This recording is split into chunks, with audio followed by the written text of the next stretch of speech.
Hey everyone. Tonight we begin inside a marching column that hasn't slept in 3 days. Mud clings to their boots, frost bites at their cheeks, but their eyes are wide, alive, almost glowing. These aren't just soldiers, they're soldiers on meth. Pervitin, the so-called miracle pill of the Third Reich, didn't just keep them awake. It erased fear, hunger, exhaustion, even doubt. It turned farm boys into fearless machines, and fear itself into something distant, irrelevant. But when the high fades, the body collapses, the mind unravels, and the war comes rushing back in all its unbearable weight. This is the forgotten weapon of Blitzkrieg, the chemical edge behind Germany's early victories, and its eventual unraveling. If uncovering the darkest truths of history grips your imagination, then like and subscribe. And tell me what's one thing you wish more people knew about World War II. Now, dim the lights, slow your breath, and follow me into a war where the real enemy was the silence that followed the pills. Imagine the quiet hum of ordinary life in Germany, around 1937. The world outside stirred with a faint tremor of change. But here, in homes and offices, life unfolded with its usual rhythms. Perhaps you were a busy shopkeeper, a tired mother, or a student burning the midnight oil. Days felt long, demands relentless, and energy often waned before the sun even dipped below the horizon. You yearned for something, an edge, a gentle lift to see you through. Then, you heard whispers, saw advertisements for something new, something promising Pervitin. It wasn't branded for war back then. It was sold as a gentle pick-me-up, a common supplement for the everyday person, found over the counter in your local apothecary. The ads were persuasive, almost soothing. They spoke of a life where weariness simply dissolved, where your mind stayed sharp, tasks felt less daunting, and a quiet sense of well-being settled over you. It was depicted as Germany's answer, a homegrown marvel, a serene alternative to the bustling, sugary jolt of American Coca-Cola. Pervitin promised something deeper, more sustainable vigor, efficiency, and calm. Think of the allure. You could buy it in small, unassuming tablets, or even, more enticingly, infused into chocolate bars. Imagine unwrapping a square of rich, dark chocolate, its aroma filling your senses, knowing that within its comforting sweetness lay a secret ingredient. As it melted on your tongue, a subtle warmth spread. Not a sudden, jarring rush, but a gentle awakening. The fog in your mind cleared. The nagging ache in your shoulders softened. You felt a quiet surge of energy, not jittery, but a focused, steady resolve. Overwhelming tasks became manageable. Conversations flowed more easily. The usual anxieties receded, replaced by a soft, almost ethereal composure. You were simply more awake, more capable, more at peace. This was a quiet revolution in daily life. People spoke of feeling less burdened by the relentless march of time, finding new clarity, a gentle hum of productivity that carried them through the day and into the evening without the usual slump. It was seen as a modern marvel, a testament to German ingenuity, a simple pill to unlock a better, more efficient you, an innocuous beginning, a soft promise of a brighter, more tireless existence. But even as its gentle power permeated homes and workplaces, a darker, more ominous transformation was quietly taking shape, waiting to twist this benign innovation into something far more devastating. The very qualities that brought peace to the civilian would soon be weaponized, turning a soothing calm into chilling indifference, and sustained vigor into relentless, destructive force. The gentle calm Pervitin offered to civilians was quickly noticed by those with a far more ambitious vision. As the 1930s drew to a close, the air in Germany vibrated with whispers of national destiny, of an ideology obsessed with human potential. The Nazi regime, chillingly focused on physical and mental superiority, saw not just a supplement for tired workers, but a key to forging an unstoppable force. Imagine you are a scientist, a doctor, observing this compound's effects. You see not a civilian enjoying their evening, but a soldier, marching for days, unburdened by natural limits. The Nazi dream was simple, yet terrifying to create the super soldier, a man who could transcend fear, endure endless hardship, never question, never tire, never falter. What if perfection could be engineered? The decision was made with chilling efficiency. Pervitin, the gentle civilian aid, was swiftly repurposed. It wasn't just recommended for the troops, it became a staple, an almost integral part of their daily existence, as routine and essential as bread, or indeed, as bullets. Imagine receiving your rations. Tucked beside your dry biscuits would be a small, unassuming packet of white tablets. You might not fully understand it, only that officers spoke of its benefits, keeping you sharp, keeping you strong. You are a young recruit, fresh from the farm, accustomed to the rhythm of the sun. Now thrust into relentless drills, you feel the natural fatigue, aching muscles, the gnawing anxiety. Then, you take the pill. The initial effect is subtle, a quiet easing of tension, a sharpening of focus. Soon, that subtle shift becomes profound. You are awake. Not just awake, but intensely, vividly alert.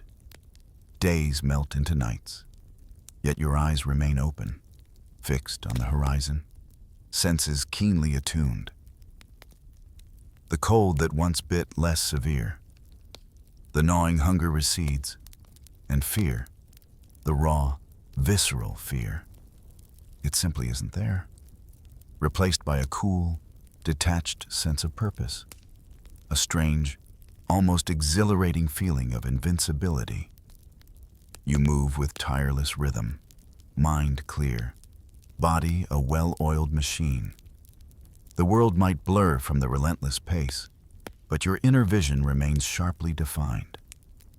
You are no longer just a man. You are a tool, finely honed and relentlessly driven. This was the dream-taking shape victory, chemically engineered. The quiet understanding among the high command was that this drug wasn't just a supplement, it was a weapon. As the dark clouds of war gathered, this unassuming pill was poised to unleash unprecedented, terrifying speed upon the world. The calm promise it held for civilians would soon be twisted into a relentless, unyielding storm.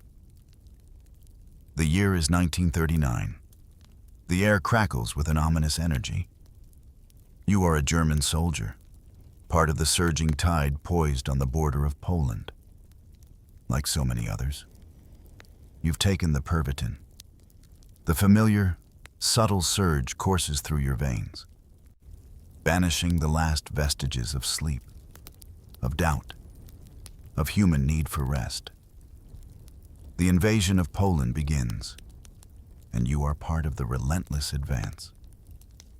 You move, not walking, but flowing, like a river of steel and determined will. Your boots, once heavy with exhaustion, now feel light. Your pack, once a crushing weight, now almost negligible. You march.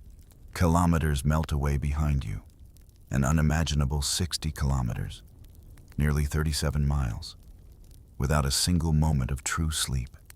The landscape blurs into a monochrome tapestry, punctuated by the roar of tanks and distant gunfire. Your comrades are in this same heightened state, their eyes wide, faces etched with an unnatural focus. This isn't just a march, it's a relentless surge. The German war machine, the Blitzkrieg, is defined by its astonishing speed, its unyielding momentum. In 1940, the invasion of France unfolds with the same chilling velocity.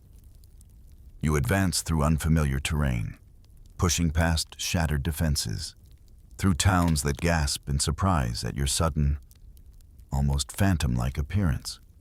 Allied forces, accustomed to slower warfare, are simply stunned. They report on German paratroopers, dropping like silent, drugged berserkers, seemingly impervious to fear, fatigue, or self-preservation. Imagine the eerie silence within you, even as chaos erupts. Explosions that once made your heart leap, cries of the wounded, the sheer terror of combat, all are there, but processed through a strange filter.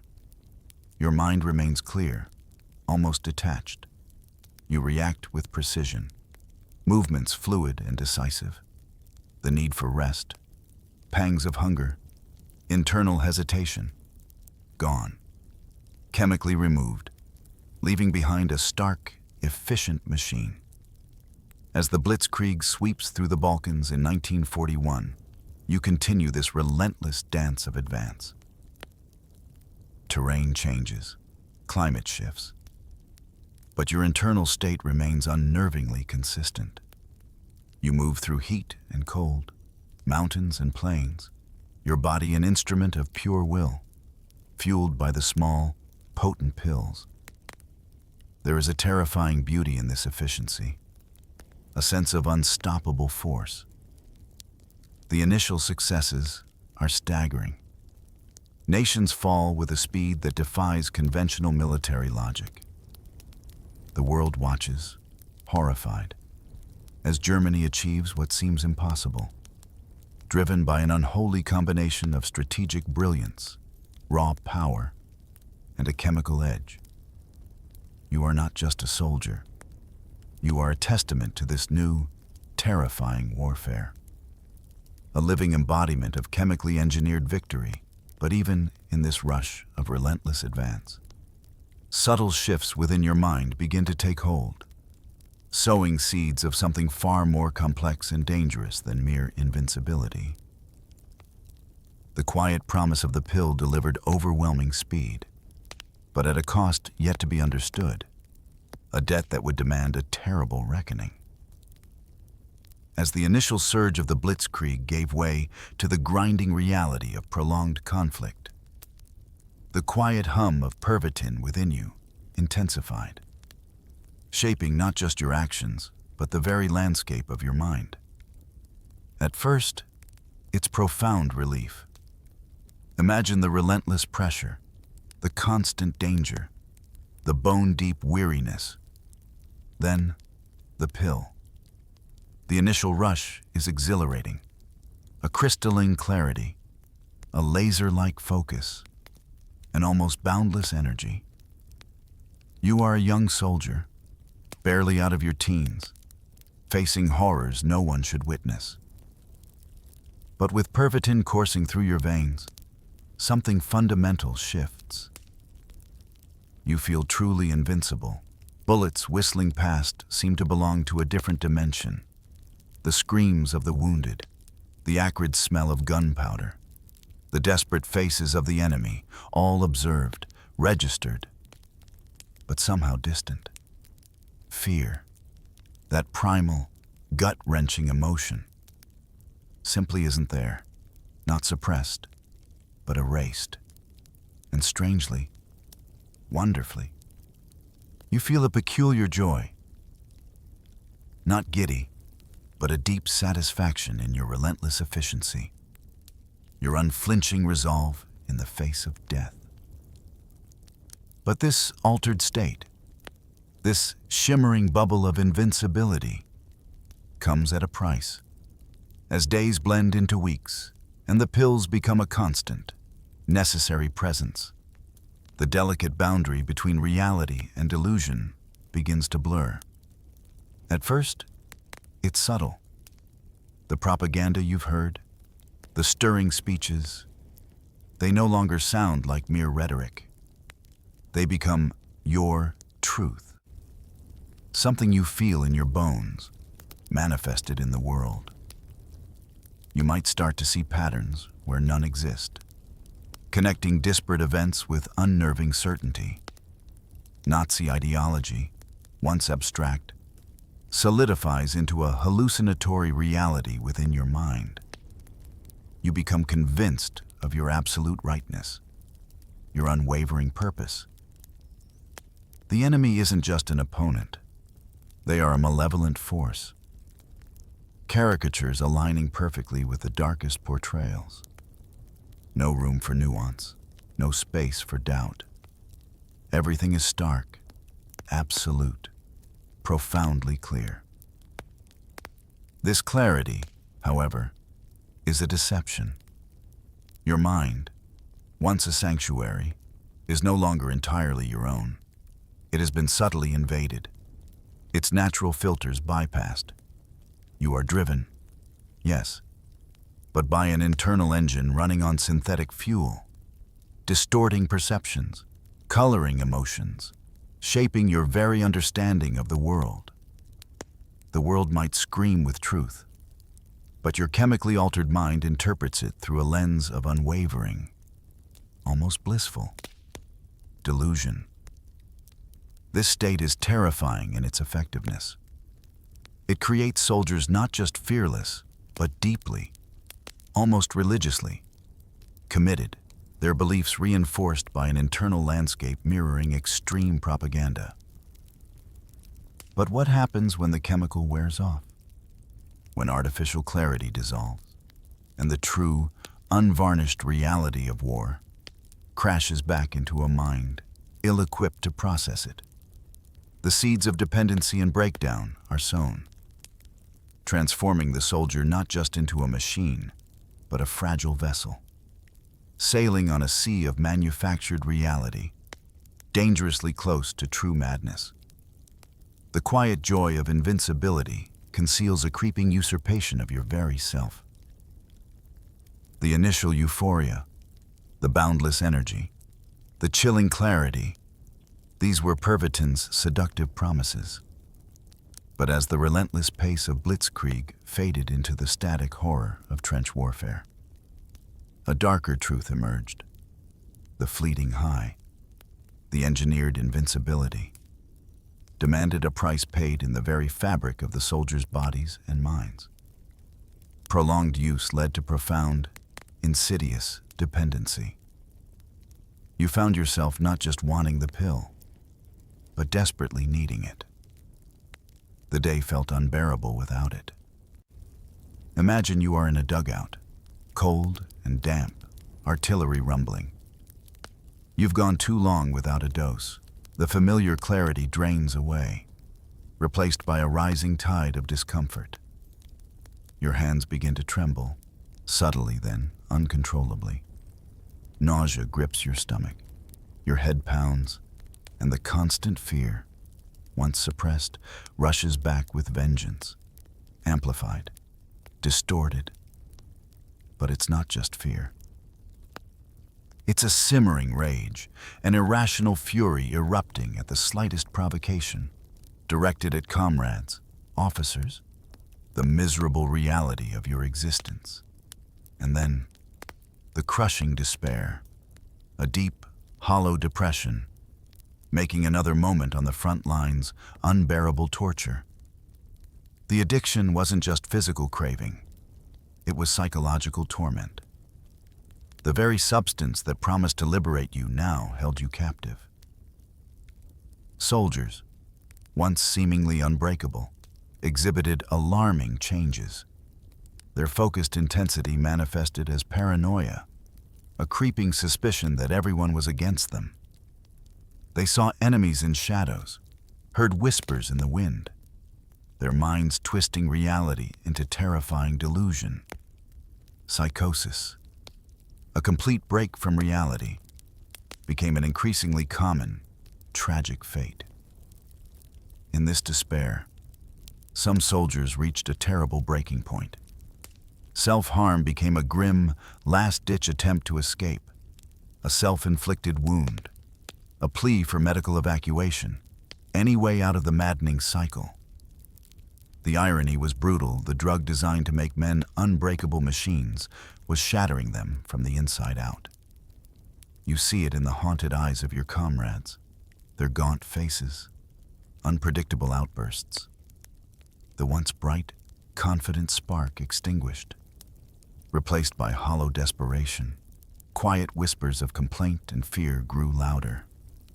The myth of the super soldier, once realized, was decaying in the mud and blood. The pill delivered energy and efficiency, yes, but the hidden cost was the sanity and humanity of the men who swallowed it. And as the war dragged on, the insidious grip of addiction would not only destroy individual lives, but begin to undermine the cohesion and strength of an entire army, turning its once most potent weapon against itself. While the silent, internal war of addiction raged in the trenches, a similar, though intensely private, battle unfolded within the highest echelons of the Reich.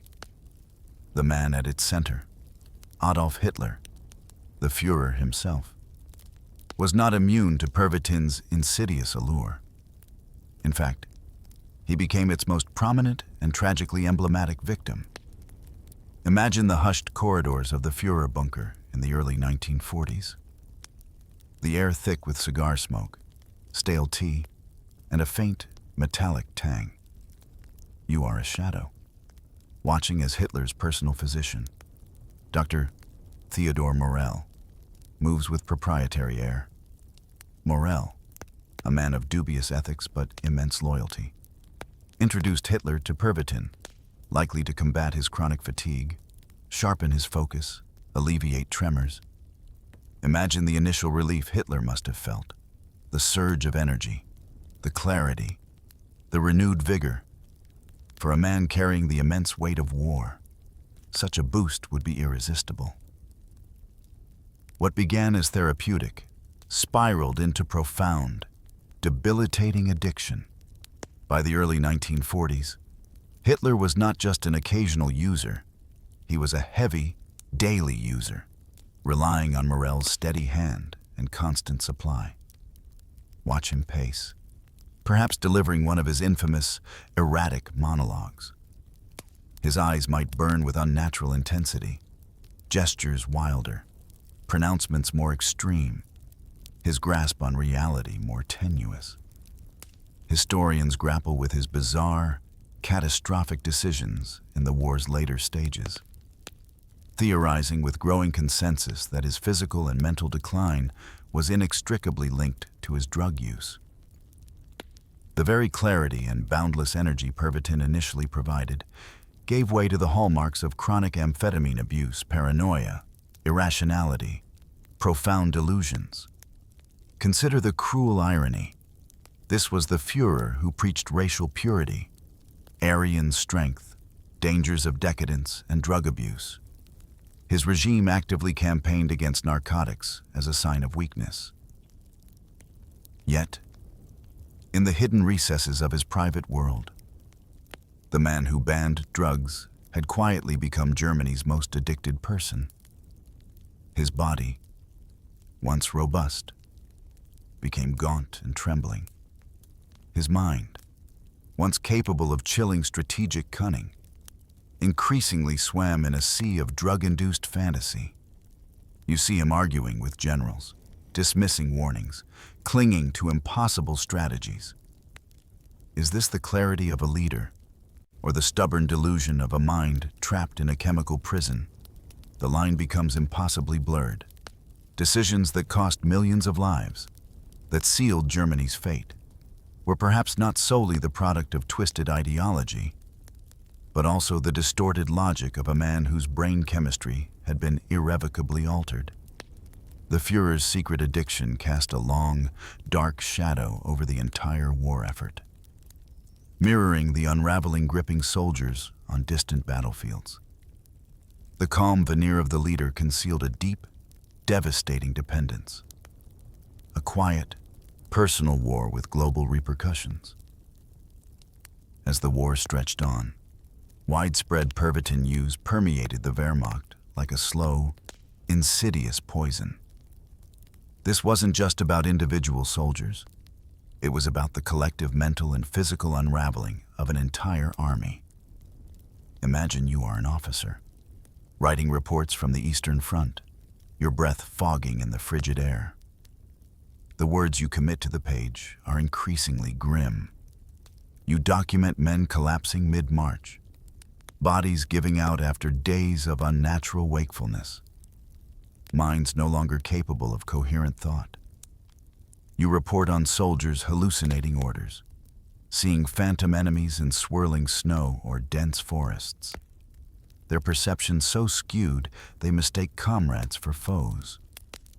The tragic result? Friendly fire, confusion, and despair spreading through the ranks. You witness the toll firsthand. A soldier, once disciplined and alert, now stares blankly into the distance, eyes wide and unfocused. Another might erupt in uncontrollable rage, screaming at an unseen enemy or weeping inconsolably.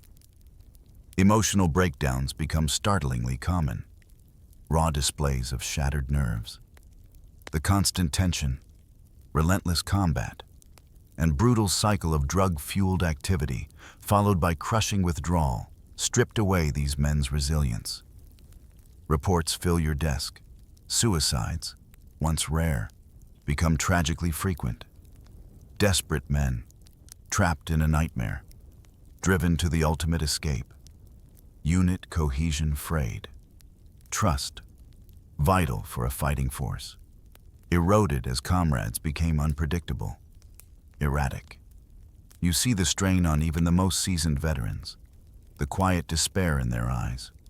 The once proud Wehrmacht, symbol of German power, showed unmistakable signs of deep psychological unraveling by 1943. External pressures of grueling war were immense, but the internal war, waged within soldiers' minds, was equally devastating. The drug that promised to banish fear now amplified paranoia. The energy it gave was paid for with an inexorably accumulating debt of exhaustion. The super soldiers were no longer super. They were broken, bodies ravaged, minds fractured by sustained chemical assault and altered perceptions. The command chain struggled to comprehend the psychological damage. How do you fight when your own men hallucinate, collapse, turn on each other? How do you maintain discipline when sanity is compromised? The chilling silence of a man staring into nothingness, the sudden scream, the quiet desperation of a friend seeking escape. These were the new sounds of the front line. The pill delivered an initial, terrifying advantage. But now, it was exacting its terrible toll, transforming a formidable army into shattered individuals, a force slowly imploding under the weight of chemically induced madness. The promise of superhuman endurance had given way to terrifying fragility, and invincibility was being ground into dust by relentless addiction. By 1941, even within the rigid, bureaucratic structures of the Nazi regime, alarm bells began to sound. Widespread addiction and devastating psychological fallout among troops were too pervasive to ignore. Quietly, perhaps reluctantly, Nazi officials moved to impose control. Pervitin, once sold freely, was officially regulated, its distribution ostensibly tightened. The era of the miracle supplement for the masses was, on paper, drawing to a close. But imagine the futility of such a decree. Addiction had already fastened itself firmly, not only on the army but deeply within the civilian population. You might have seen the changes yourself, the energetic civilian becoming gaunt and agitated without their dose. Desperate requests for restricted tablets. The regulations were a gesture, a belated attempt to rein in a force already spiraled beyond control. On the front lines, rules were often ignored or deemed impractical. You heard hushed conversations among soldiers, quiet assurances from NCOs that there will always be enough. Many military officers, caught in the relentless grind of war, genuinely believed the drug was not just helpful, but essential to maintaining operations. They had witnessed early successes fueled by Pervitin. They saw the impossible distances their men could cover, the days they could remain awake, the fear they shed. For them, Pervitin wasn't a problem. It was the solution, the backbone of their aggressive tactics. Think of the internal conflict. You might receive new orders about drug control. But then look at the map. At vast distances still to cover, at your men's exhausted faces, the temptation to disregard directives, to prioritize immediate war needs over abstract health concerns, would be immense. For many, it wasn't defiance, but perceived necessity. The front was harsh, unforgiving. Any tool promising an edge, however dark its shadow, was clutched desperately. There were even darker theories circulating, whispers that the ban was a ruse. Some theorized regulation wasn't about controlling addiction, but preserving limited supply for the truly massive. Brutal campaign already planned, Operation Barbarossa. The invasion of the Soviet Union. Why waste precious doses on civilians when the ultimate blow required every ounce of chemical-fueled endurance? This theory, whether true or paranoia, speaks volumes about the drug's value. It was not seen as a curse, but a vital resource. A strategic asset to be hoarded for maximum impact. Attempts at regulation became little more than a whisper against the howling gale of war. The silent march of addiction continued, fueled by desperation and a belief that this chemical edge was indispensable. The die had been cast, dependency too deeply ingrained, and the next grand, horrifying chapter of the war would unfold with Pervitin still very much at its heart. A silent, invisible participant in the greatest land invasion in history. The stage was set for the ultimate gamble, Operation Barbarossa, the invasion of the Soviet Union in June 1941. This was the strategic high watermark of Nazi meth warfare. Lessons learned, or rather, perceived benefits reaped from Poland and France, were now to be unleashed on an unprecedented scale. The Eastern Front stretched for hundreds of miles, a vast, unforgiving expanse that would test human endurance like never before. The German High Command was convinced Pervitin was the key. Imagine yourself among millions of troops poised on the border, gazing eastward. The sun beats down relentlessly. Summer heat radiates from the dry earth. You've taken your dose. The familiar clarity settles, banishing grogginess, filling you with grim determination. Orders are clear march, relentless, without pause. And so you do. You move, day and night. Your body a tireless machine, eating up vast tracts of terrain. The initial shock and speed of the invasion are breathtaking. You bypass resistance, push through villages, cover impossible distances. The heat is scorching. Dust chokes your throat. But the pill keeps you going, your internal furnace burning brightly. But the Soviet Union is vast, almost incomprehensibly so. Weeks turn into months. Initial momentum imperceptibly wavers. As autumn descends, the landscape transforms. Dry earth turns to thick, clinging mud. Days shorten, and biting cold creeps in. First a chill, then a deep, pervasive ache gnawing at your bones.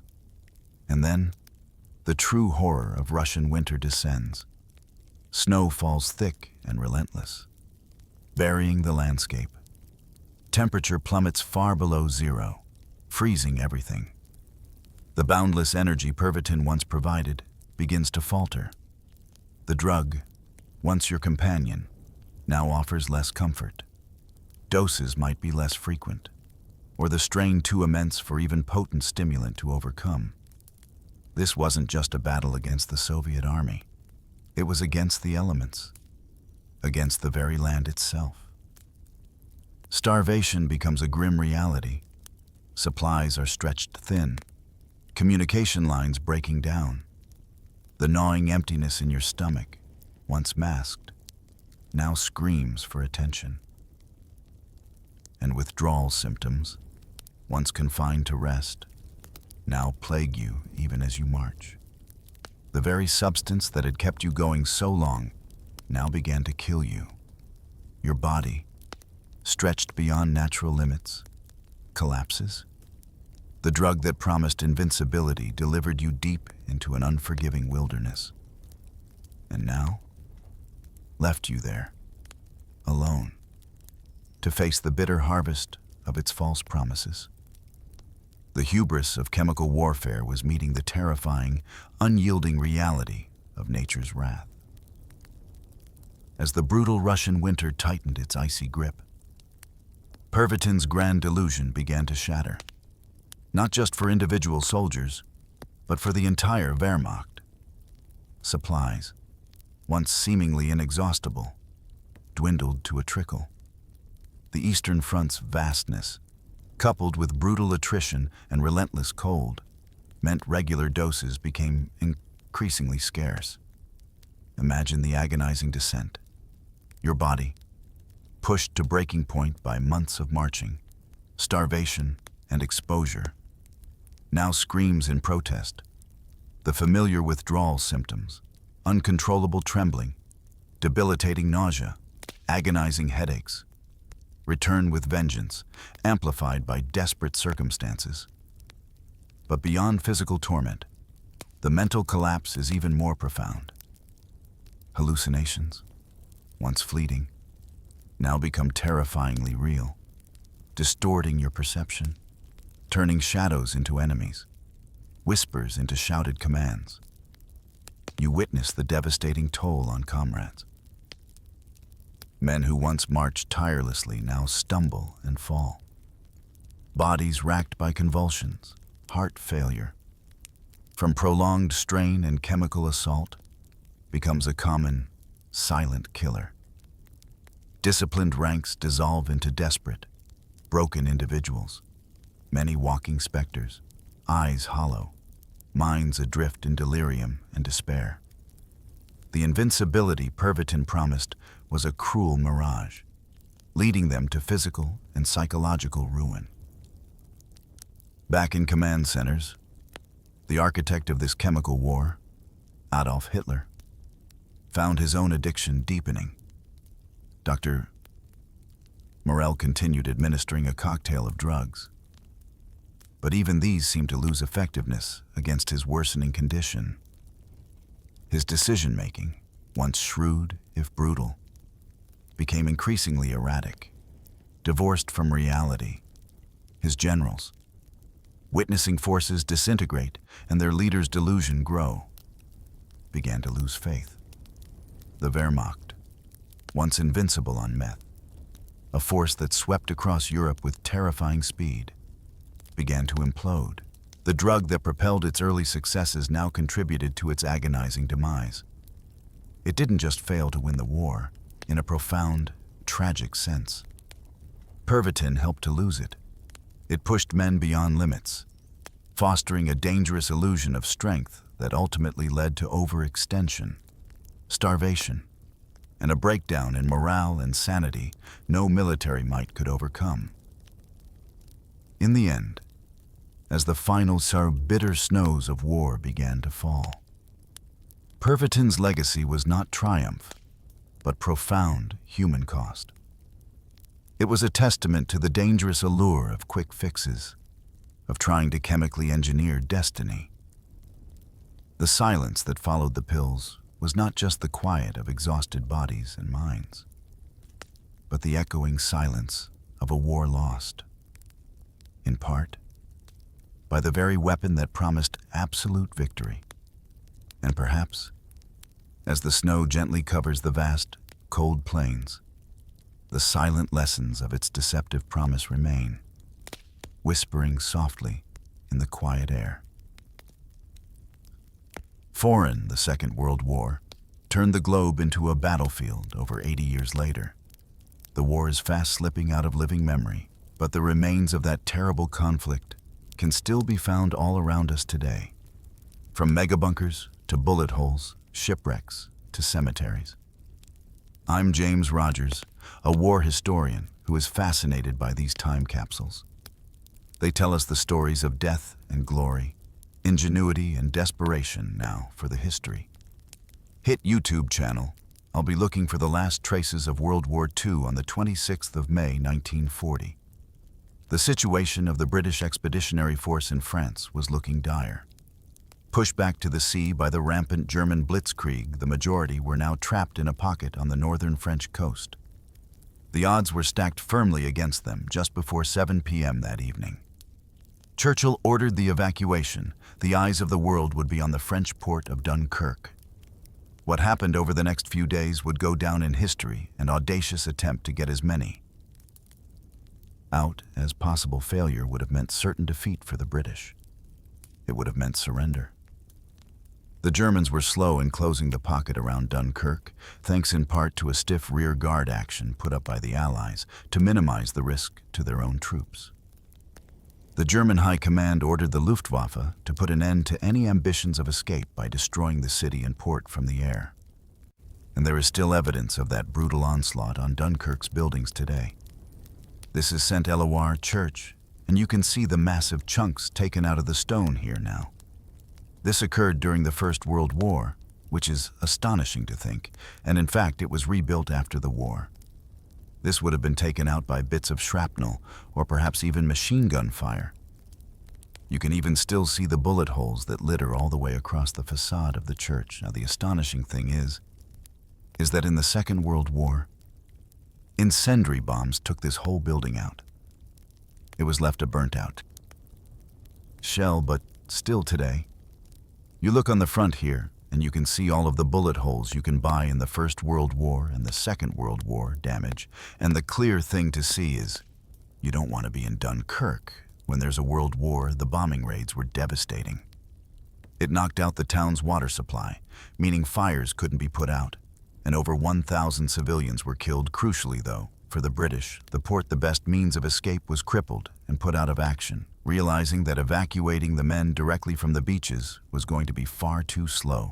Senior naval officer, Captain William Tennant, the man overseeing Operation Dynamo on the ground, looked for a solution to the problem. Today the port has been rebuilt, but there are still lingering remains of that amazing feat pulled off by the British. This is the East Mole packed today, with Dunkirk's sea fishing community, rather than the escaping Allied forces of 1940. The mole is actually a huge breakwater that stretches a mile out to sea. It was built to keep the waters in the port calm and free of the chop from the channel. Crucially, this is not designed to take ships alongside, however, with the rest of the poor out of action. Tennant and his men pressed the mole into service. Foreign has entered into the mythology of the Dunkirk evacuation, and with good reason. Over the next week, the East Mall would see over 200,000 troops embark onto ships back to Blighty. Now, the mole might have been the major exit point for most of the men out of Dunkirk. But the beaches all along here to the east of the city were the staging posts.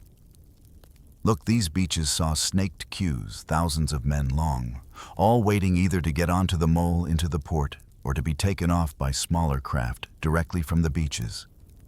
The military hardware of the British Army was simply abandoned here. This evacuation was all about the men. If you come down to the beaches of Dunkirk today, it's hard to imagine the sheer scale of the operation that took place here. Hundreds of thousands of men packed into these beaches with all of their military equipment. But if you come down here on an especially low tide, and you know where to look, it starts to reveal some of its secrets, because the waters all along Dunkirk's coast are a veritable shipwreck graveyard. Oh, this is the HMS Crested Eagle. She was a Thames paddle steamer built in 1925, but then pressed into service by the Admiralty at the outbreak of war on the 29th of May, 1940.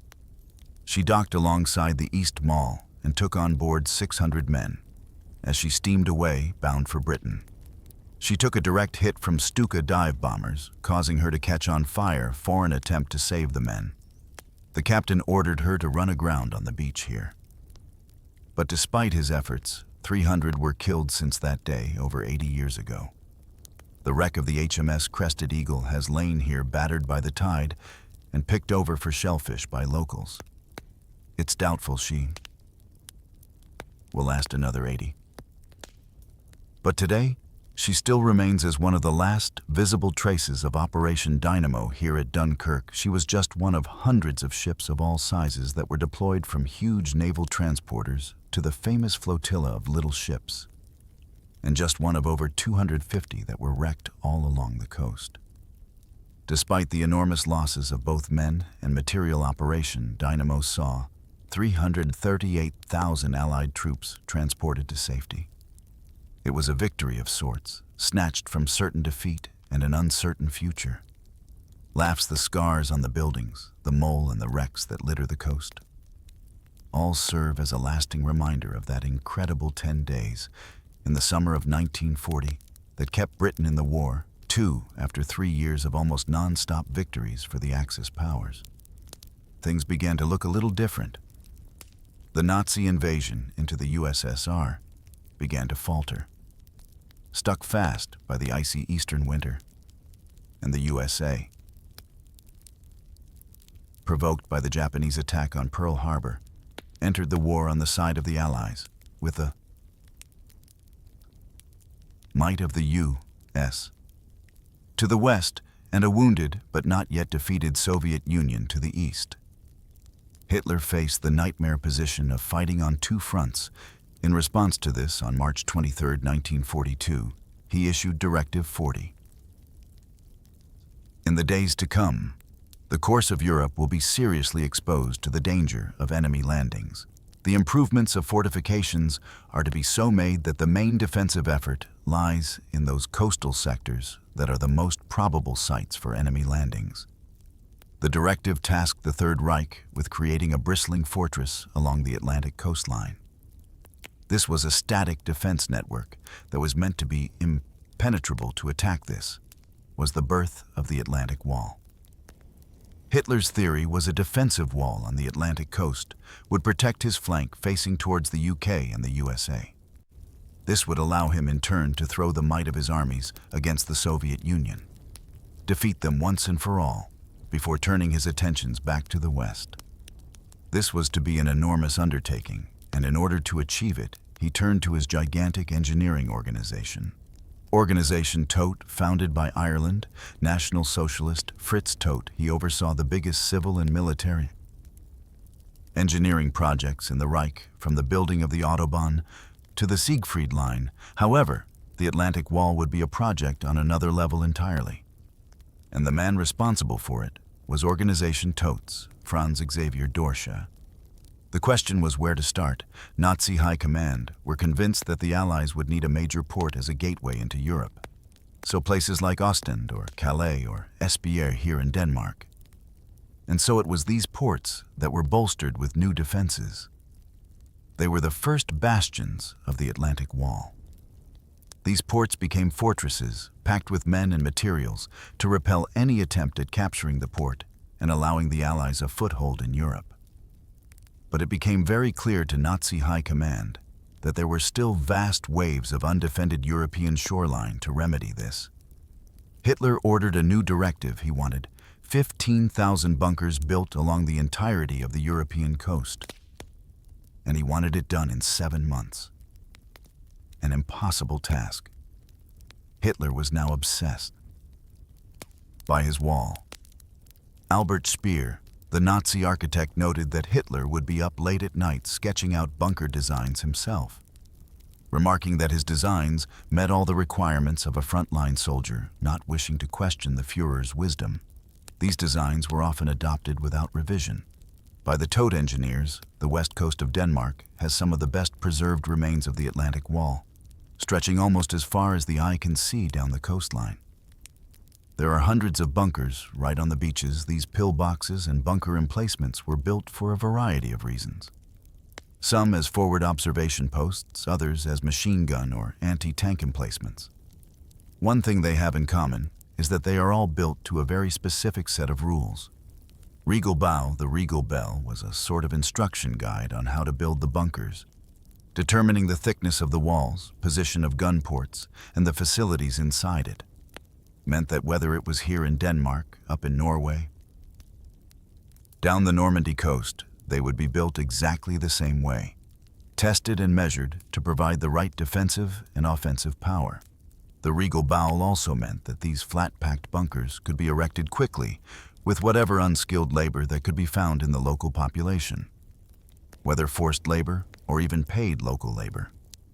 The bunkers could be erected en masse.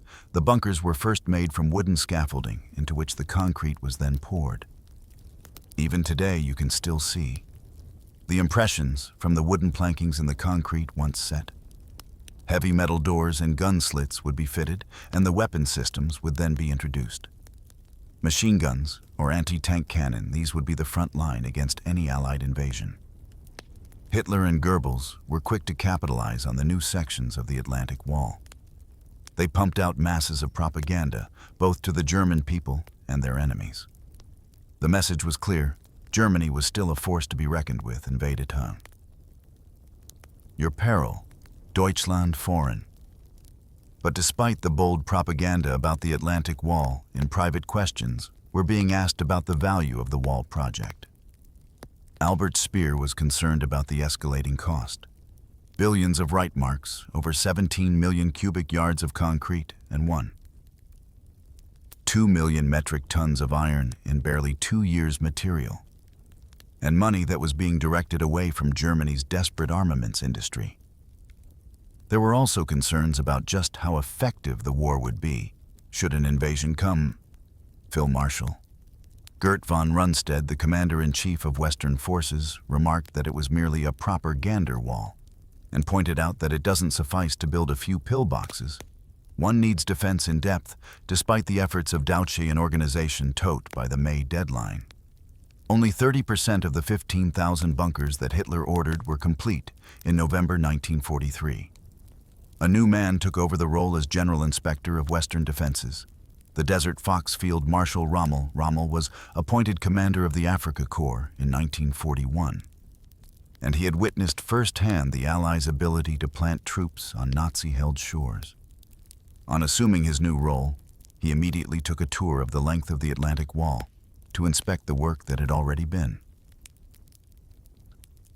done and assess its effectiveness in any upcoming battle. Rommel was far from impressed.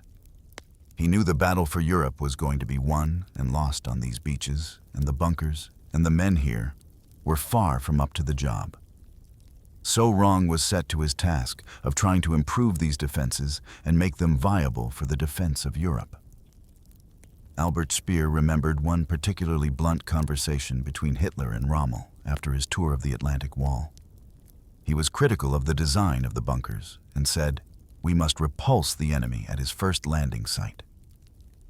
The pillboxes around the ports don't do the trick. Only primitive but effective barriers and obstacles all along the coast can make the landing so difficult that our countermeasures will be effective." Romo continued the bunker building that door should started the previous year.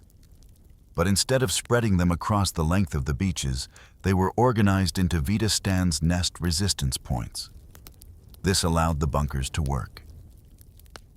in concert with one another and concentrate their firepower, and Rommel started a mass project of littering Europe's beaches with those primitive barriers that he had previously mentioned to Hitler.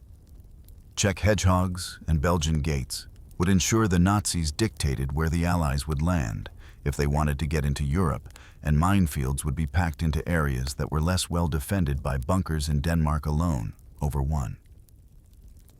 5 million mines were planted.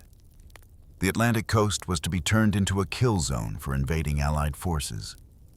In the end, Rommel had less than a year to implement his changes on the 6th of June 1944, just 7 months after he became Inspector General. The Allies launched their attempt to liberate Europe. The Atlantic Wall would finally face its ultimate test. The Allies, of course, would invade in Normandy, where bunkers like this and pillboxes would provide some level of defense. Yet the overwhelming Allied force would eventually break through. This would be a fatal blow for Hitler and his Third Reich. Thank you. The Atlantic War project was fatally flawed, its scale too large, and despite the efforts of Rommel, the line of defense was just too thin to withstand an invasion on the scale of D-Day. After more than 2 years in the making, the wall was punctured in less than a day. But it's important to remember that the Allies also outsought the Germans. They didn't want to test their invasion fleet up against any of the heavily defended ports, and instead developed their ingenious Mulberry Harbors, which allowed them the luxury of finding more lightly defended sectors of the Atlantic Wall to attack ultimately, though the effectiveness of the wall could only be tested in battle. And once it failed, there was no way back the thousands of men and guns that were here in Denmark and in Norway.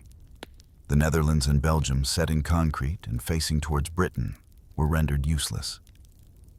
The Atlantic Wall failed in its primary purpose to protect the Third Reich. But despite the best efforts of man and nature, it still stands today as a lasting monument to the Second World War. This is Alderney, tiny scrap of land, in the English Channel, part of the Channel Islands archipelago. But its size belies its importance, its painter-based strategic part in British and French history. Because that's the French coast just over there, and yet these islands, for well 1,000 years or so, have on and off mostly belong to the English and British. And that means that this island has a wealth of historical sites quite out of proportion to its small size. I'm exploring the remnants of Albany's military occupiers, from Roman ramparts to the mega bunkers built by the Vermont Nowhere. Gives a sense of the breadth of Albany's history better than this place here. Because this actually takes us back well to some of the earliest recorded history in Alderney. It's Roman. Check out that wall. That's actually a Roman remain. It's got to be one of the best Roman reigns I've ever seen in the British Isles. You can see the herringbone formation there. What's interesting is that the arch in the middle is 18th century. When the British came to refortify this Roman fort against the French threat of the French Revolution, the walls have been surrounded by sand over the centuries, as they had to extend this arch up. And if you look at the very top level here, above that herringbone, you can see the 18th century addition, but the most remarkable thing about this building is it wasn't just fortified by the British in the 18th century, but by another occupier even later on. So the Roman structure was used by the British. It was sort of reoccupied, refortified, by the version of the 18th century, which gives it its sort of 18th century character inside here. But some rather incongruous clues that show what happened during the Second World War, when this island became a vital German defensive stronghold. Look, the closer you look, the more concrete you see into these walls under the ground. Here the Germans borrowed bunkers, machine gun positions, and he's got the Edelweiss up here. So there's very few places in the world that I've been where it shows military occupation by the Romans, the British, and then the Vermont. The Germans used existing structures. They built new structures and created a giant interconnected stronghold here on Alderney. This is fascinating. This is the only example in existence in Europe, a German machine gun position, where the gun is braced on these little notches here, and someone can stand in here and feed fresh ammunition it, and as you can see here, this machine gun crew would have a perfect field of fire along that beach. But this is just one of hundreds of military structures right across this tiny island. When France fell to the Germans in June 1940, the decision was made to demilitarize and abandon the Channel Islands. The British government realized they couldn't put up any resistance against German forces now they were so close in occupied France in Albany. The civilian population was evacuated. They left on British ships and were taken either to other Channel Islands or to the British mainland. And that meant that when the Germans landed, they found this place almost completely empty. This is Albany's harbor, and as a result, it is incredibly strongly defended. You can see fortification on the far side. But look at the headland I'm on now. Everywhere as far as the eye can see, dotted with bunkers gun. Positions, searchlight positions. We know that in the immediate area here, there were 11 artillery pieces, including anti-tank guns that could have fired at ships or troops. Landing in this area here, and also 9 anti-aircraft guns, which can actually be lowered so they can fire at targets on the surface as well. So this was an incredibly strong position. It feels like Alderney had been turned into one gigantic, static, potent battleship out here in the sea. As the Second World War progressed, it became clear to the Germans that the Allies were planning a major invasion of Western Europe. Gathering forces in Britain in response, the Germans decide to fortify the Channel Islands, turning them into a theoretically impregnable string of fortresses that would guard the stretch of French coast to the west of the Cotton Turn Peninsula now. Albany might be one of the smallest, the Channel Islands, but it became the most heavily fortified gun platforms. Like this one here, were built now, right here in the middle. They'd have mounted big naval guns of the kinds that were installed on German battleships. And these would have allowed the Germans to close off this passage over there. You can see Guernsey, or they can see Jersey. The guns here would overlap with guns fired over there, forming a kind of invisible wall through which Allied shipping wouldn't be allowed to pass over. There is the coast of France. So on the other side of Albany, you'd have guns that would close off that gap as well. So this whole stretch of French coast and these coastal convoy routes that the Germans wanted to take would be protected. Albany was covered in concrete. The Germans burrowed into the earth. That's why I'm standing now. You've got this huge gun platform. Each one was protected against invasion. There were 3 rings of barbed wire around this one. There was a minefield. There were flamethrowers over there on those 2 little helix. There was anti-aircraft gun funds in the middle. There was a strong point, dozens and dozens of these kind of features absolutely littered this tiny island, turning it into one massive fortress, barring the Roman fort overlooking the island's harbor. Alderney was home to very few fortifications up until the 18th century. In this period, Britain, France, continued to compete for world domination, and the threat of an amphibious invasion of southern England was always on the cards, magnifying the strategic importance of the Channel Islands. This is a particularly fascinating site. This is what Torges now we think. Well, somewhere around here on this headland. There would have been an 18th century gun battery. During the 18th century, Britain and France were fighting basically for control of the world. Global hegemony in the 19th century, Britain and France again found themselves in competition. It was a huge naval arms race, and the Victorians built a lot of forts around the coast of the British Isles. But nowhere more remarkable than this one here. This protected the coast here in Albany. Got Bray Harbor over there. This was a place where French troops could have landed. So you've got these giant gun platforms here built by the Victorians facing at sea. But what's amazing about this place is basically on top of this Victorian site, you have German defenses added on. You literally can see on top of these Georgian foundations. You've got the concrete here, and there would have been German machine guns here, larger caliber. German weapons, this headland would have bristled with defensive weaponry. Check out down here. So this is wonderful. You're coming through these thick Victorian walls now, down this tunnel at the bottom. You leave the red brick of the Victorian period behind, and you have the concrete of wartime construction, and down here you have German gun emplacements, anti-tank weapons, and machine gun positions. Look at that classic, a beach there, a hard Bray Harbor. An ideal place where enemy troops might land, and this gun is just able to sweep that entire area solo. This German fort built on top of the Victorian fort would have had well up to 70 German soldiers in it. And a garrison of Alderney, it was something like 3,500, and then plus 4,000. So slave laborers, remarkable. So this is where the big German gun would have been, as you can see. Sweeping that beach, dealing with landing craft or attacking troops, and there would have been about 4 big guns of this caliber in this German fort. And then numerous machine guns really took too many to have left an accurate record. What really strikes me when I look around this place, and seeing the sights in the scale, is the thought that this was a huge complex, really. There would have been a crew here protected from naval aerial bombardment or assault from the sea. There would have been a generator. There was a huge amount of ammunition here. They've been cooking and facilities and sewerage, and that all had been brought together, had all been built here just to keep one gun in operation. Construction and maintenance of the fortifications on the island was not easy. Especially with the threat of Allied air attacks, the RAF launched numerous bombing raids on the Channel Islands, 22 total throughout the war, aiming to destroy German bunkers and disable gun emplacements.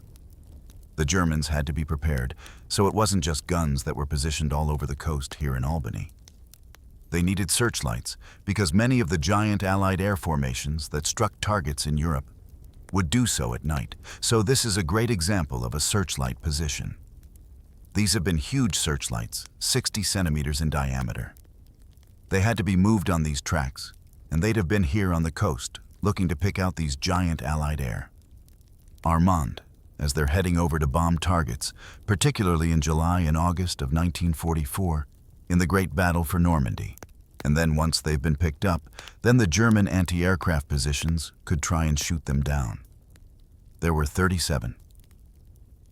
Searchlights of 60 centimeters in diameter and above on Old Me alone, just driving around Albany, you get a sense of the concentration of military architecture on this island, going right back to the Romans. Then, a lot, of course, the Victorian stuff still remaining. But the Second World War features are everywhere across this island. It's impossible to go more than a few meters without seeing a little bunker, little piece of concrete sticking out of the undergrowth. It's one of the most remarkable places. Next, I would be traveling to the northern tip of Albany to see one of those impressive World War II fortifications at Bibbet Head. It's a remarkable bank. Running I've ever really seen anything like this one. They've implied it with a rock that they've picked up from the beach, around and about, and they've disguised the outside of this bunker to make it try and blend in with this rocky headland that I'm on, so. Inside here, it's just another giant complex to house big beach defense. Guns, artillery pieces, then there would have been machine guns, so the loopholes in the wall, and then places for the crew to live as well. Apparently it's a long tunnel, yeah? Here we go. A long tunnel connecting us with another can actually ask with another artillery position out on the headland. Let's go. Scale of this construction effort is extraordinary. And come constantly getting surprised every time I go to a new bunker. You think you've seen it all. Wow, and this bit's very badly flooded. Oh yeah, that chain of beyond as well. I think I might at this point turn back rather than have wet feet for the rest of my expedition in orderly. Applause, Moo. Applause. Although they're less immediately obvious than the giant German concrete emplacements, also crisscrossing this island are these trenches. You might think you'd be more likely to find trenches like this on the battlefields of the First World War, the Western Front, Flanders, etc. But actually, they were used during the Second World War. Particularly here on Albany to link different German positions together. And you can see this one is hewn out of the living rock. Stretches all the way up behind me, up to that fortress on the hill, for and allows the German defenders, German garrison to move between different positions, always staying low, staying below ground level. And this is a mortar position of an immortal here. This trench system actually joins a couple of different motor positions together. Our mortar is a gun, basically, that fires bombs high up in the land, then on the heads of your enemy. After a long tour of the island's defensive structures, tunnels, and trenches, it was time to head to Alderney's most iconic World War II landmark. I'm on the eastern tip of all of you now, and you get a fantastic view from here across the Narrows to France. That's the tip of the Cotton Tan Peninsula in Normandy. And look how close we are to France, only about 9 kilometers away. And look at that tide ripping through there. One of the most infamous tidal races in the world. Now this was the gap that the Germans wanted to protect. And so this artillery here would work with this gigantic building here. This was effectively kind of a rangefinder, an observation tower.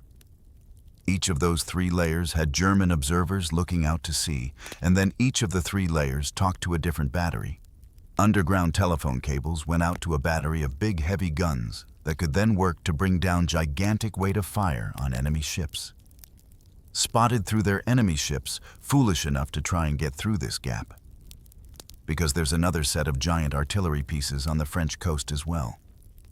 So between Albany and the guns over there, this gap, this route along the coast of France was shot to Allied shipping. Not the most accessible bunker in the world, but worth it, because look at this. This is well-painting murals from the 1940s. And what's fascinating is that the German crew down here obviously tried to create well. Make it sort of comfortable. Try to beautify it slightly, because I didn't particularly enjoy living in a concrete box underground. Look at this. Oh yeah, look, this is fantastic. Still chipboard.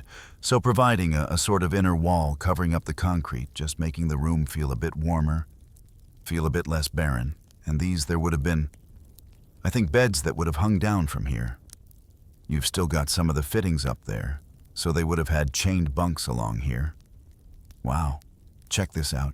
Incredibly beautiful painting here. And then you've got some German words here, which I think is a danger of death. If you don't close that valve, funny juxtaposition warning people of our mortal danger. Right next door to this rather beautiful sort of flowery and leafy motif here, and those that were in mortal danger were the thousands of slave laborers brought over to Albany from Europe and North Africa as part of Nazi construction programs. The workforce also included natives of the Channel Islands. The gigantic scale of military building here on Albany required a huge army of workers to finish it, and those workers were found from around Hitler's Nazi Empire and moved here by force. They were forced laborers. They were housed in a number of camps around Albany, of which very little remains. They were deconstructed after the war, and they were housed in such flimsy and miserable conditions that little of it is still upstanding, unlike the huge concrete structures that they built. But here you can see the remains of some of the accommodation in one of the camps. The hard standing down there, which would have been covered with a flimsy shelter. The conditions under which those laborers were held were pretty brutal. They were denied access to health care and proper food, and many of them died whilst being forced to work on this island on the 700. 100 camp inmates lost their lives before the camps were closed, and the remaining inmates transferred to France in 1944. Channel Islanders were liberated in 1945. Following the German surrender and the horrors of the only concentration camp to be built on British soil were exposed. Channel Islands remained in German hands almost till the very last hours of the Second World War. The Allies bypassed them, they liberated France. They moved into Low Countries, into Germany, and brought the Second World War in Europe to a close, leaving these islands in German hands. So all of the work that had been done to fortify them, protect them from an Allied amphibious assault. A work that cost the lives of so many of the thousands of slave laborers that were brought here, was in vain when the people of Albany returned. They found an island that was much changed, tens of thousands of landmines, trench systems, bunkers, concrete fortifications, crisscrossing their home, and those had been built by slave laborers, many of whom had been worked to death. And the islanders immediately responded by building this rather moving memorial to those slave laborers. The French language, Hebrew-Polish, reflecting the different nationalities of people that were brought here by the Nazis in order to turn this into one mighty fortress. The interwar period saw a flurry of defensive structures being built across Europe. France built its famous Maginot Line, and the Germans replied in turn with the Siegfried Line, and the same was seen here in Belgium. Particularly in the area around Liège, the crown jewel of the Belgian defenses was Abenamel. It was vital not just to the defense of Belgium, but Western Europe. But if you didn't know it was here, you might actually miss it. The amazing thing about Amphetamines is that from the surface, you can't see the true extent of this fortress. Instead, to see this engineering marvel, you need to go deeper underground, because Abenamel isn't built on top of the hill. It's the hill completed in 1935. The fort dug into St. Peter's Mount was at the cutting edge of fortress technology, and on top, there are just the smallest hints of the mount. Super fortress that lurks beneath Abenamel covers an enormous 750,000 square meters, and it is crisscrossed with 5 kilometers of tunnels and staircases, linking the 17 bunkers with the rest of the fort could support. Up to 200 men at one time, and to make life as comfortable for them as possible. Abenamel was fitted with the most modern amenities. Warm showers, full electric, and state-of-the-art ventilation systems help keep fresh air circulating. Even in the deepest parts of the fortress, should they need to, the men of Abenamel could continue the fight against the enemy for months. Patient here were not crack infantrymen or special forces operatives. Instead, they were skilled artillerists. The men of Abenamel wouldn't be going hand-to-hand with the enemy. Rather, they would rain down fire from miles away, inside their super fortress. Abenamel was built at a strategically critical position. Its garrison of artillerymen dominated the surrounding landscape, including key crossings over the river, Meuse and Albert Canal, as well as critical roads leading west towards Brussels and the French border. In 1914, the Germans had usually aged as their first step in the Schlieffen Plan, the invasion of Western Europe at the beginning of World War I. Abenamel was here to stop any future German attacks that wanted to take the same route. But to dominate the surrounding landscape, Abenamel needed some big guns. The fort bristled with 17 artillery positions and even more machine gun nests and anti-tank emplacements. 4 of the casemates housed a trio of 75mm guns, with each casemate trained on a specific target. Abenamel also boasted a number of fully rotating artillery cupolas, 2 containing another pair of 75mm guns, and a final one containing a pair of 120mm guns that had a range of 17 kilometers inside the fort. Casemate and cupola was served by an elevator room like this. It was used to hoist the massive shells the 60 meters from sight. Storage to the guns above for the men. There was no such luxury. There was one way in and one way out. The 126-step staircase picture of the bloody, dirty hand-to-hand fighting of the First World War still loomed large in the collective consciousness, and even Abenamel was in part a reaction to that. The target was now just a set of coordinates. You didn't even need to see the enemy or put yourself in harm's way. This was clinical war for the 20th century. The impregnability of Abenamel was famed across Europe, the 60-meter high cliff face overlooking the Albert Canal on one side, and then a network of ditches and pillboxes protecting the rest. It was a fact that wasn't lost on Hitler. He knew that Abenamel could prove to be an unfortunate stumbling block for the invasion of the West German military planners, reasoned that it would take weeks and cost thousands of lives to break into this fortress, if it was even possible. And so Hitler had to think outside of the box. The bunkers and tunnels of Abenamel were perfect for the defender, and so Hitler himself designed an attack that would take advantage of one of the things the Belgians hadn't counted on: an assault from the skies. No footage from the actual attack exists. This was, after all, a top-secret operation. But Hitler was so proud of it and of the outcome that he had this specially produced propaganda film made to show to the German public at 5:25 a.m. on the 10th of May 1940. 9 German gliders silently cruised down on top of the fortress. The first glider assault in world history had been launched. The 78 men of Gruppe Granit were under strict instructions. They didn't need to capture the fortress, they just needed to blunt its offensive power.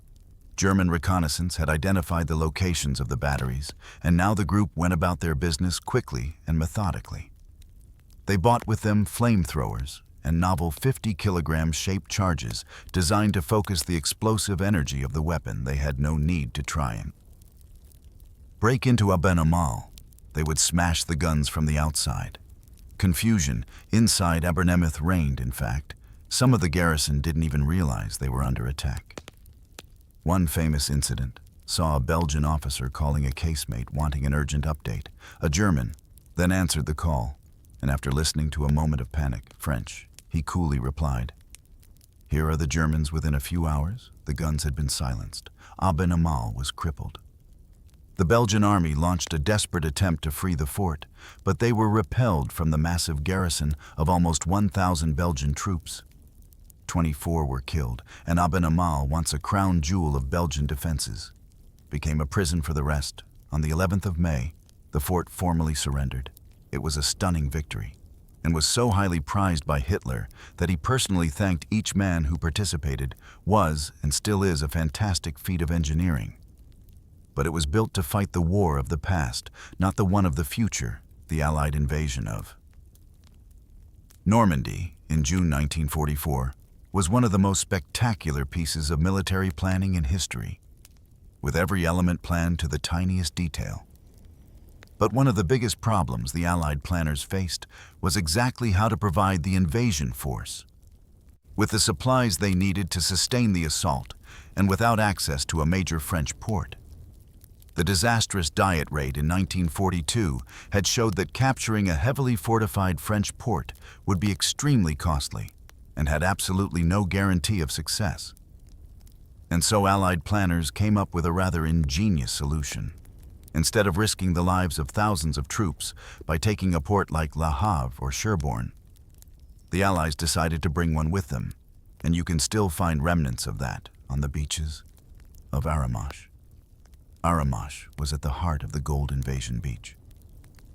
But planners spared it from the brunt of the invasion. It would be here that Mulberry B, later known as Port Winston, would be built. But of course, it wasn't as simple as digging a few piers into the sand and watching the tanks roll off to support the scale of the invasion. The harbor would need to be built, both on a huge scale and fast, even as the Allied troops were fighting their way off the beaches in the morning of the 6th of June 1944. The first components of the harbor were being tugged over the channel to Aramash, and on the 8th building began. It all started with the enormous breakwater. And I've come up to the cliffs to the west of Aramash to get a better view. The harbor wall here at Aramash measured over 5 miles long, and it was made up of these concrete caissons, each 60 meters long and 8 meters wide. The building of the different components of the harbor started at the end of 1943, with the work taking place across the UK from the Thames estuary to the Scottish coast. Once the caissons were made, they were then purposely sunk to keep them out of sight of prying enemy eyes, before being refloated in the days leading up to the invasion. It was this resurrection that gave them their code name, Phoenix. But these Phoenix blocks were just a single part of the huge Mulberry operation. And back down on the beach, you can find other bits of evidence of the harbor standing right here. In the middle of the beach, just a few hundred meters from the town center, is the centerpiece of the remains. This is a huge piece of a pierhead codenamed Spud. It was on these platforms that men and supplies were unloaded. The first step for many of the invasion, thousands of tons of steel and concrete went into making the Mulberry Harbor. But despite this, the entire harbor is designed to float. It needed to not only support the weight of an army, but also flex with the rising and falling tide. The roadway's codename Whales floated on these massive floats, called beetles, and the spuds were hollow. It was, and still is, an astonishing achievement on the beach today. You can see just a fraction of what would have been here in June 1944. The harbor here was built up of 33 jetties and 10 miles of floating roadway. Once Port Winston was complete, it rivaled the size of Dover, and it's still considered one of the greatest achievements in military engineering. But what's most amazing is that they didn't just build one, they built two. Just a few miles down the coast, on the American landing beach of Omaha, at the French town of Saint-Laurent-sur-Mer, Mulberry Harbors was built less than 2 weeks after the invasion. Both the harbors were functional, allowing a steady flow of men and armaments onto the continent. But on the 19th of June, disaster struck when the worst storm in 40 years blew through Normandy. It ripped Mulberry from the seafloor, leaving it irreparably damaged. Mulberry B, which had slightly better protection from the storm, survived, but only just rapid repairs were made, and for the next 10 months, Port Winston landed too. 5 million men, 500,000 vehicles, and 4 million tons of other supplies. It lasted 7 months longer than expected and was a vital part of the Allied logistical plan. Foreign harbors have reached the end of their operational life. They still had an important role to play, and if you know where to look, you can find parts of them today. Over the River Nawaro, an hour to the south of Arromanches, deep in the Norman countryside, there is a rather functional-looking bridge. It's in fact a remaining section of one of the whale roads. In the aftermath of the Normandy campaign, the Mulberry Harbor was sliced up and used to patch up the French road network, and here almost 80 years later, it's still performing its job. The Mulberry Harbors are still held up as being a marvel of military engineering, admired the world over, with perhaps the most telling praise of all, coming from Nazi architect Albert Speer, who said to construct our defenses, we had in 2 years used some 13 million cubic meters of concrete and 5 million tons of steel a fortnight after the landings. By the enemy, this costly effort was brought to nothing because of an idea of simple genius scattered along the West German border in fields next to streams and forests. There are strange structures, lumps of concrete and twisted steel poking out of the ground. These are the remains of one of the most daring projects of Hitler's rule. The Siegfried Line. Long before the outbreak of the Second World War, Hitler had plans on German expansion to the east. However, he was concerned about the response of the West, so to deter any Western Allied intervention, he wanted to build a line of defenses at his rear. His Siegfried Line. The Siegfried Line was made up of bunkers, ditches, tank traps, and minefields, running 400 miles along the German border with France, Luxembourg, and the Low Countries in 1936. Germany remilitarized the Rhineland and construction of the mighty West Wall could begin. However, progress was slow, too slow for Hitler, and so in 1938, he handed the task over to his engineering genius for its tote, who immediately set about building the defensive line of Hitler's dreams. He put more than 500,000 men to work on the project, using millions of tons of gravel and cement and thousands of coils of barbed wire. Within 4 months, he had built 10,000 bunkers and innumerable belts of tank traps. It was an astonishing feat as the project continued to pace. Hitler was noted to have said that no power on earth would be able to break through the most gigantic fortified zone of all time. And for a long time, he was right for almost 6 years. The Siegfried Line lay intact and almost untested, impeding no one other than the local farmers. But having successfully broken out of Normandy by the end of August 1944, Allied forces were keen to press home their advantage, whilst the British and Commonwealth troops pressed north into the Low Countries. The Americans were given the task of driving straight to Germany. The most direct route was through the Hurricane Forest on Germany's border with Belgium. But to get through, they would have to smash through the Siegfried Line, and it's around the Hurricane Forest that you can still find some of the best preserved remains. Thank you. This belt of defenses sits just outside the village of Rutgen, that's situated right on the German border with Belgium. This would be the first line of defense. The whole point of the Siegfried Line was that it would stop the Allied advance into Germany. It was built up of row after row of defensive structures that were designed to sap the advancing Allied power. These are dragon's teeth. They're reinforced concrete blocks that stretch as far as the eye can see. You can imagine it. There's thousands of them. They're anti-tank traps, so tanks get stuck in these, and they strip the Allies of any armored support the Allies then move through. They're met with row after row of barbed wire and massive minefields that deliberately funnel them down towards preset defensive posts filled with machine guns and artillery. The dragon's teeth certainly look impressive. But Allied engineers soon discovered that simply covering over the sections of the traps in earth, creating a sort of bridge, meant that armor could just keep rolling through, but certainly much slower than was needed during the opening stages of the offensive. What compounded the Allied problem here was the landscape. The thick, steep, wooded hills of the Hergen Forest were an ideal defensive position. And the man in charge of the Army Group West was General Volta Modal. He exploited it to the full. He ordered his men to dig trenches and fortify the bunkers. The safety of the Reich depended on the Siegfried Line and its bunkers, like these ones deep in the heart of the forest at Ochsenkopf, that would bear the brunt of the Allied attempts to crack the line. The belt of the Siegfried Line directed the Allies towards bunkers like this. They were interconnected in this forest with a number of other bunkers, and they created defensive points. Vida Stan's nests. There would have been hundreds of points like this across the Siegfried Line. Their aim was to concentrate fire down on the Allies, creating lethal kill zones. What's rare about this bunker is you can still see the original colors painted green for purposes of camouflage, and they melted into the landscape. Each one would have been around 5 meters thick of reinforced concrete. You'd have had 12 men inside this. They would have been a tough nut to crack.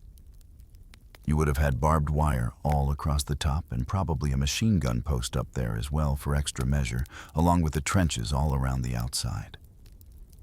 If you were the Allies, you wouldn't want to come up and face one of these. But face them. They did. The offensive started in September 1944. But the excellent German positions behind the Siegfried Line caused brutal casualties. The Americans were forced to dig rudimentary foxholes, desperate for any sort of cover.